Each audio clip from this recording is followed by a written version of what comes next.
You've had games like this before. You rushed for 380 yards when you were with Garces last year against Golden West. You had 280-something last year against Kingsburg in the playoffs for Garces. You had 288 against Liberty when you guys beat the Patriots earlier in the season. Just talk to us about what tonight was like for you.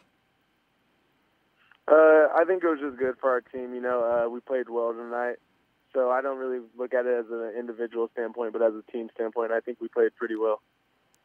You had scoring touchdowns of 68, 18, 77, 33, and 72 yards. But I want to go back to that one of 33 yards. That was on that drive where you stalled, where they scored there to make it like 49-20. They kept on trying to get back into the game. But that was a drive where you guys were, getting 3 yards here, 5 yards there, 8 yards here, and then you busted that one up. You kind of high-stepped, and you were able to finish it off. Was that kind of like the highlight drive where you guys knew that you could finally sustain a drive and not just go for the big play, and you can kind of just, kind of get the clock moving a little bit more? Oh, yeah. I think it showed that, we can kind of control the time a little bit and pound the ball. It's not always a big play that we make, but, we can control the tempo of the game. So I think that was a really good drive for us.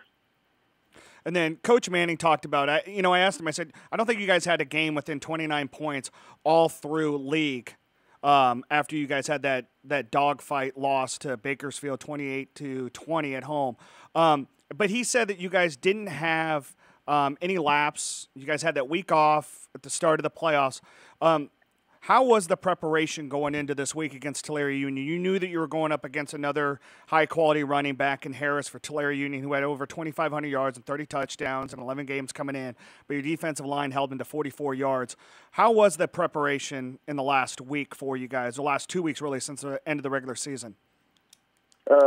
We practiced hard, We knew he was a great back, and just like our offense, that he could, break a long run at any time. So our defense did a really good job containing him to 44 yards, like you said. So big props to the defense. And what was that little bet you guys had going on? What was that? Keep him under 100 yards. There was some McDonald's going on? No, it was actually if we beat them by 60, we got McDonald's. Coach Manning was going to buy the whole team McDonald's. So the defense's goal was to try to keep them under 100, so they got their goal. He bought you McDonald's? Wait a minute. We need to discuss this a little bit further. What's up with that? Come on. Feel free to, do In-N-Out or something like that. Come on now. Yeah, he said he's not rich, so to buy the whole team McDonald's, we were happy with it. But we didn't win by 60, so maybe next week. Everybody gets a McChicken, and that's it. And a cup of water. And a cup of water. Sheldon, just talk about your offensive line. You had a great 3 years at Garces. You come back home, you play for Ridgeview now, your senior year. Just talk about just what these guys have been able to do, Justin and the rest of the guys up front, and kind of that bond and that, where, they keep saying that, you and Lawrence and Jamar Moria, Prevost, you guys all get the ink, but it's, it's on them that they think that they're the reason for this. You feel the same way, right? That you're not doing this without those guys up front. Oh, yeah, of course. They're the soul of the offense. Without them, we wouldn't be able to do anything. So they practice hard. They work in the trenches, as we call it. And it's just, it's great. Our whole offense gets along. We call ourselves the money team. So, we have a great bond and stuff, and we just have fun. So I think that's the best part about it is we're just out there having fun. Okay, Sheldon. So Division II, we've talked about a long time that the top 4 seeds are probably just as good as top 4 seeds in any division in the central section. Dinuba goes on and beats Kingsburg. Lemoore beats Redwood. And then you guys are going to get Sanger, who beat San Joaquin Memorial 49-26 next week. Talk about the preparation. Have you seen anything from Sanger? Do you know anything about those guys? Anything of that nature? Well, my sophomore year, we played Sanger in the championship. So, I'm not too familiar, but I recall a little bit from then. So, they're a good team. They're well coached. So we're just gonna, we're gonna have to stay focused and go out to practice, have a good week of practice, and work hard. And how much fun has this been? And you guys have that one loss to Bakersfield, but now you guys, your average margin of victory over the last 6 games is like 35.5 points or something of that nature. Is this the most fun you've had? You had some great years at Garces, but is this the most fun you've had, especially now that your high school career is winding down? Yeah, I think it's a great year, and we try to, once we get up on teams, like we said, we try to, keep our foot on the pedal. And even when we put in our second stringers, people still think, oh, well, they might be trying to run the score up. But, our second stringers are good enough. They can go and start somewhere else. Darius is a great back. So, we're just having fun, and it's just been a fun year. Okay, I want to put you on the spot for this last question before you can finally go to bed. Now, actually, you can't go to bed because you got to watch the rest of the show till midnight. AKA celebrate tonight. Yes. One question. If you guys do what you're supposed to do, you're the number 1 seed. If you go through and you win this D2 title, if somebody was to ask you if you can just look forward, not look past any of your opponents, but just look forward to that moment. If somebody could ask you and say, what is the case for Ridgeview fighting for that D2 Southern Section regional spot, what would you say to anybody that says, no? How would you combat that argument? What have you guys done to put yourself in the position to get there if you do win the next 2 weeks? Well, I think we have some, great quality wins that we have against some Division I teams that, a lot of people probably didn't expect us to win. And, a lot of people might say the loss to BHS kind of hurt us, but I still think that, like you said, our margin of victory, we haven't really had a lot of close games, like you said. So, that'd probably be my argument. All right, Sheldon, Croney, appreciate you. 339 yards rushing, 6 total touchdowns. Great performance in the 55-27 win in the quarterfinals of D2 over Tulare Union tonight. Go sleep/celebrate, all right?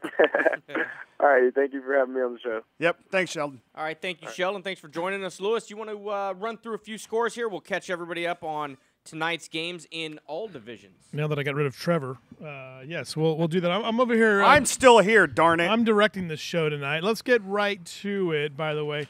I want to just touch on this again here real quick. This is my favorite video of the night, and there it is. Watch this video. This is Croney on a 77-yard touchdown run. What happened at the end of the play here, Trevor? So I'm sitting in the press box on one of the coaches' sides, and there's a divider right in the middle. So I'm on one side of it shooting, and I go, oh, no, there's a divider. So I actually couldn't look into the viewfinder of the camera to finish off there. So I knew you were going to give me some flack for that one, but all right, here we go. Let's get right to Division I, and we've got some major what did he just say? My headset just fell out. Right to Division I, and here we go. Nobody cares about us. Let's talk about what Edison, the kids did. Takes care of Centennial, guys, 42-0. And by the way, if you want to give us a call at 395-7386, talk about the games, you can go ahead and do that. But Edison putting together a dominating performance by shutting out the Golden Hawks. Do you want me to show you that? Here's the cover that John Hornberg just brought us in. There it is. Liberty stifles Clovis West. Croney 6 TDs, pace Wolfpack. On the inside, BHS's easy win over Buchanan. We'll talk about that in a moment here. Let's keep going through these scores. Maybe the surprise of the night in Division I, Justin Roberts, Clovis North. Everyone thought this might be their year. They go out in the quarterfinals, losing to Clovis 28-17. Yeah, surprise. A surprise for us in the South Valley, moving up, seeing Clovis win that game 28-17 over Clovis North. Talking to Fresno people, I have a lot of friends up in Fresno that coach up there, and a lot of people picked Clovis to win this game. They like the style of play, and sure enough, Clovis, I guess you could say, goes on the road, if that's even possible to say. But they pick up a big win, and now they get the task of facing Edison, the number 1 seed in Division I, next week. So a big surprise there with Clovis North losing tonight to Clovis. Clovis moves to 8-4. Clovis North finishes out the season at 7-4. So one of the ranked teams goes down. All right, well, for a moment here, in the first half, BHS was having some fumbling issues there, Justin Roberts. Let me show you one of them.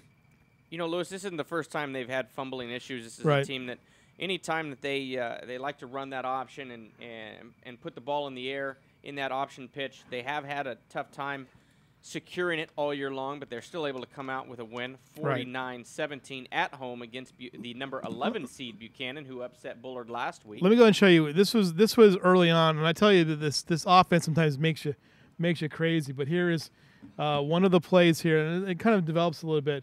But Marcus Bruce just gets the ball stripped out, and see it's right out of there. They bring it back, and they were able to kind of punch it in. Here was their next play, and this got kind of competitive here for a minute. And nice throw and nice catch, and suddenly this game was a ball game. But pretty much in the next going into the third quarter, BHS pretty much ran all over Buchanan in the second half. Lemishio Hill ran the ball effectively and ran the offense effectively there. BHS, it's interesting, guys, to see these guys. They're nowhere can you compare them to what they did last year, but they do show flashes. And surprisingly... Well, I think there's one glaring issue from last year to this year, Lewis. And you think about Asani was actually a very much a decent arm at quarterback, where Lemishio is a guy that's kind of learned on the fly how to be in that position. Because they started out with Kiera Gregg. They had Patrick Rainier out there. He played in the second half in that 15-14 Edison loss, week 1 of the season. But they've gone to... they went and found the best athlete that they could find in Lemishio Hill and put him in that position. Right. And that's basically what they're at. They're, it's kind of, I don't want to say trial by fire, because you never want to say that about a guy that's as solid as Lemishio is. But, they're going to live and die by that because of that reason. Well, a scary number out there is the 49 points that Bakersfield put up. They've had a tough time with offense lately. Yeah, and 28 points in the second half. And Buchanan has had a good defense. That's the only reason they've been in games. Their offense has been pretty stagnant, and to put 49 points up against a pretty good defense, obviously they made some adjustments, and we're going to have one heck of a game next week. We really are. And let's talk about that game next week real quick before we get ready to go to a break and before we have to have Zewing come in and pontificate. But let's take a look at this. Clovis West Liberty, 21-6 the win for Liberty tonight.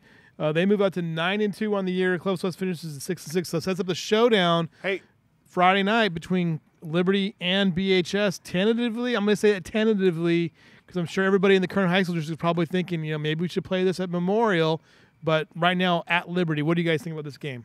One, I think the game will be played at Liberty because it does come down to Liberty's choice and Brian Nixon's choice, and I think he would want to have this game at home. But I think it's going to be a fantastic game. I think it's going to go fairly similar last time, being a close game and a lower scoring game. But, man, who's not going to go to this game in town? This is going to be a great game to watch. Thorne? Yeah, I'm probably not going to go to the game because I'm probably going to be zooing. So, yes, I won't be going to that game. But yeah, that's an absolutely fantastic thing. You think about it, we just had that game, 3 weeks ago? 2 weeks ago? We had the chance to talk about it for 5-6 weeks. This game's coming up, this game's coming up, and now we get to have it twice. We get to have it twice in 3 weeks. But the game that's coming up, though, Sanger and Ridgeview in that semifinal game, that's a pretty remarkable game, too. Yeah, and I'll be back there. Sanger, who has a win against the division. Let's run through these really quickly before we... No. I'm all excited. We're going to take a break. Lewis is producing and hosting. Yes, we're going to take a break here. Behind the screen. Behind the magic here at the BVarsity Live game. Definitely has a face for radio. BVarsity Live post game. You are on the Dignity Health studio. There's Jay Robb. He's your host. Jay, I'm just going to put a Muppet in front of you and move your mouth. I don't even know if I'm the host. I think it's just all you back there. We're going to be back. Nobody's even looking at you. They're looking at the screen of all the great shots. I'm going to turn your microphone off for a little while. Okay, there we go. We'll be right back after these messages.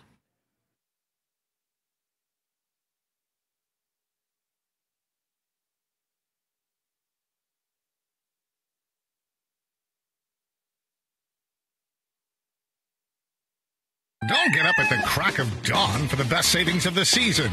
At Nissan of Bakersfield, get Black Friday savings all month long.